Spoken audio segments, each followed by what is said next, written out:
दहिवडी नगरपंचायतीच्या नगराध्यक्षपदी सौ वर्षा राणी विलास सावंत यांची बिनविरोध निवड जवळपास निश्चित. अर्ज माघारीनंतर राजकीय चित्र स्पष्ट. माण तालुक्यातील राजकीय चर्चेचा विषय ठरलेल्या दहिवडी नगरपंचायतीच्या नगराध्यक्ष निवडीत अखेर मोठी घडामोड घडली आहे. नगराध्यक्ष पदासाठी राष्ट्रवादी काँग्रेसचे सुरेंद्र मोरे तसेच भाजपच्या सौ वर्षा राणी विलास सावंत आणि महेश जाधव यांनी उमेदवारी अर्ज दाखल केले होते.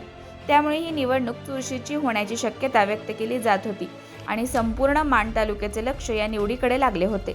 नगराध्यक्ष पदासाठी 5 मार्च हा अर्ज माघारी घेण्याचा शेवटचा दिवस होता. तर 6 मार्च रोजी दहिवडी नगरपंचायतीच्या विद्यमान नगरसेवकांमध्ये मतदान होऊन नगराध्यक्ष पदाची निवड होणार होती.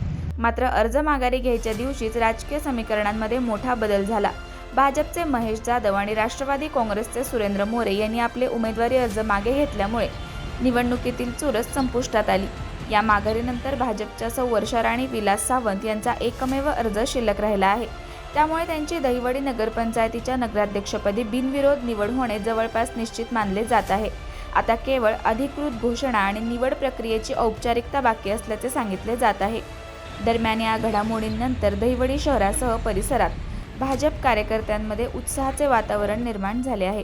कार्यकर्त्यांनी फटाके वाजवून तसेच जल्लोष करत आनंद व्यक्त केला. दहिवडी नगरपंचायतीच्या नगराध्यक्षपदाची ही निवड माण तालुक्यातील राजकीय दृष्टीने महत्त्वाची मानली जात असून पुढील काळात नगरपंचायतीच्या कारभारावर आणि स्थानिक राजकारणावर याचा परिणाम होण्याची शक्यता व्यक्त केली जात आहे.